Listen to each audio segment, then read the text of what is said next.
ገዳም ስውርዋ ማርያም እትርከበሉ ቦታ ካብ ከተማ አዲስ አበባ ደብረ ብርሃን ብዝወስድ መንገዲ ጫጫ ካብ እትበሃል ከተማ ሕልፍ ምስ በልና ንኣስታት 8 ኪሎ ሜትር ርሒቓ እትርከብ እንትትከውን ገዳም ስውርዋ ማርያም ናይ እግዚአብሔር ገዳም ሎሚ እውን ከም ቀደማ ዝተፈላለዩ ፈውስታትን ድሕነትን እናሃበት እትርከብ ዘላ ቅድስቲ ገዳም እያ። እምበኣርከስ ብፈለማ ናብታ ካብ ከተማ አዲስ አበባ ብመኪና ናይ ስታት 4 ሰዓት መንገዲ ዝኾነት ክብርትን ቅድስትን ስፍራ ገዳም ስውርዋ ማርያም ኬድኩም ናይ ዘለዓለማዊ ፈውስን ድሕነትን ክትረኽቡ እንዳተመነኹ ኣብዛ ተኣምራዊት ቦታ እዚኣ ካብ ዝርከቡ ፈውስታት ዝተወሰነ ንምጥቃስ ክንፍትን።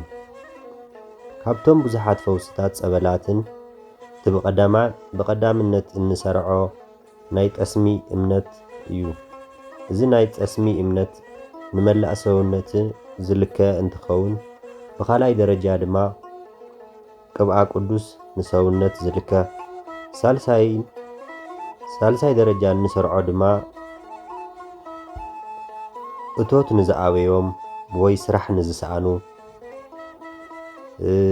ገንዘብ ምብርካት ንዝኣበዮም ብመዳበርያ ገዚእኻ ዝወሃብ ስርናይ መገበርያ ከምኡ እውን ውላድ ንዝኣበየን ደቂ ኣንስትዮ ኣሕዋትና ብማሕዘል ዝሕዘል ጥንታዊ ብራና መጽሓፍ ወዘተ ይርከብዎ። ብጣዕሚ ዝገርመኩም ውላድ ዝኣበየን ኣሕዋትና እቲ ናይ ቀደም መጽሓፍ ብራና ኣብ ዝባነን ብምሕዛል ጥራሕ እየን ድሒነን ከይደን ኣብ ገዝአን ዝወልዳ። ክሳብ ሕጂ ድማ ብዝረኸብክዎ መረዳእታ መሰረት ብሕክምና ክትወላ ኣይትኽእላን ዝተባህላ ልዕሊ 21 ደቂ ኣንስትዮ ኣሕዋትና ኣብታ ገዳም በፂሐን ምስ ተመልሳ ከም ዝወለዳ መዛግብታ ገዳም ይገልጹ።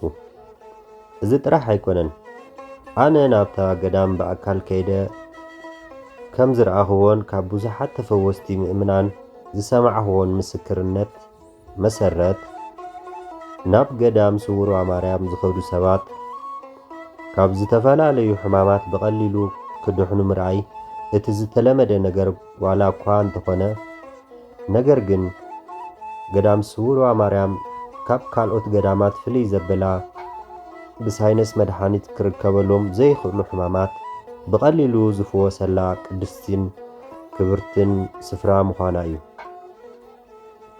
ኣብ ገዳም ስውርዋ ማርያም ከምኒ HIV ኤድስ፣ ካንሰር፣ ኣዝማ፣ ናይ ነርቭ ሕማም ወዘተ ዝኣመሰሉ ብሳይነስ መድሓኒት ዘይርከበሎም ሕማማት ዝተጠቕዑ ሰባት ኣሚኖም ናብ ድርኩኺታ እንትኸዱ ብዙሕ ጊዜ ብቐሊሉ ድሒኖም ክምለሱ ርኢና ኢና።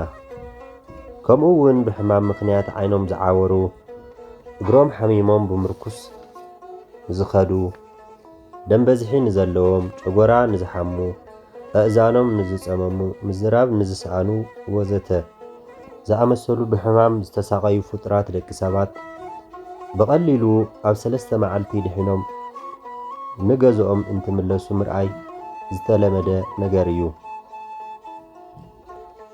ብኻልእ መዳይ ድማ ካብ መንፈሳዊ ሕማም እውን ብዙሕ ሰብ ብቐሊሉ እንተሓዊ የርየና።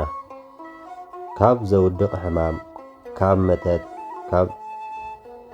ካብ ናይ ኣእምሮ ጭንቀት ካልኦት ደቂ ሰባት ብቐሊሉ ዝድሕንሉ ቦታ እዩ። ብሓፂሩ ኣብ ገዳም ስውርዋ ማርያም ዘየሓዊ ሕማም የለን ምባል ይከኣል።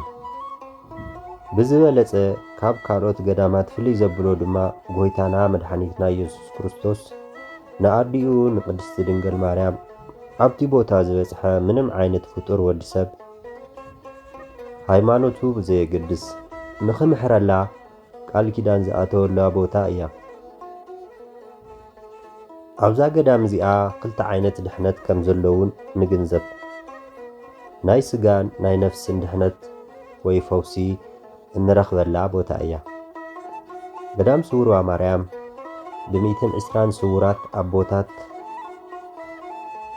እትሕሎ ገዳም እንትትከውን ናብታ ገዳም በአካል ኣብ ዝኸድኩሉ ግዜ ካብ ዝተፈላለየ ቦታ ካብ ኢትዮጵያ ወፃእን ውሽጥን ሰባት ከም ዝመፁ እውን ተዓዚበ እየ። ንኣብነት ካብ ኤርትራ ብዙሓት ሰባት እውን ረኺብና ነርና ኢና። ካብ ትግራይ፣ ካብ ሱዳን፣ ካብ ኬንያ ወዘተ ሃይማኖቶም ብዘየገድስ ብእምነት ንዝመፁ ኩሎም ፍጥራት ደቂ ሰባት ዝድሕኑላ ቅድስቲ ስፍራ ምዃና እውን ተገንዚብና ኢና። ካሊእ ናይታ ገዳም ተኣምር ክነግረኩም፣ ገንዘብኩም ወይ ከዓ ንብረትኩም ኣለቂሕኩምዎ ወይ ከዓ ዘለቃሕኩምዎ ሰብ እንተሎ ገንዘብኩም ወሲዱ ኣይምልስን እንድሕር ደኣ ኢሉ ብመጀመርታ ደረጃ ካብቶም ኣብቲ ገዳም ዘለዉ ቅዱሳት ኣቦታት ናይ ደብዳቤ መልእኽቲ ገንዘብ መልስ ዝብል ናይ ደብዳቤ መልእኽቲ ንክበፅሖ ይግበር። እቲ ደብዳቤ በፂሕዎ ኣንቢቡ እንድሕር ደኣ ሱቕ ኢሉ ብቶም ናይ ገዳም ኣቦታት ስዋኤ ጸሎት ተታሒዙ እቲ ቅርሺ ንኽምልስ ዝግበረሉ ስርዓት እውን ርኢና ኢና። ኣብ መወዳእታ እምበኣር ኣዴና ቅድስቲ ድንግል ማርያም ኣብቲ ቦታ ዝኣተወቶ ቃል ኪዳን ዝተወሰነ ክንነግረኩም፣ ኩሉ ኣፍ ደገይ ዝረገጸ ምሕረተይ ክረክብ እዩ፣ ዘይምሕሮ እንተኾይነ እውን ኣፍ ቤተይ ኣየርግጾን። ብእምነት ናባይ ንዝመፀ ሰብ ገዝኡ ንብረቱ መተት ኮነ ድጋም ስራይ ኣይነፍዖን።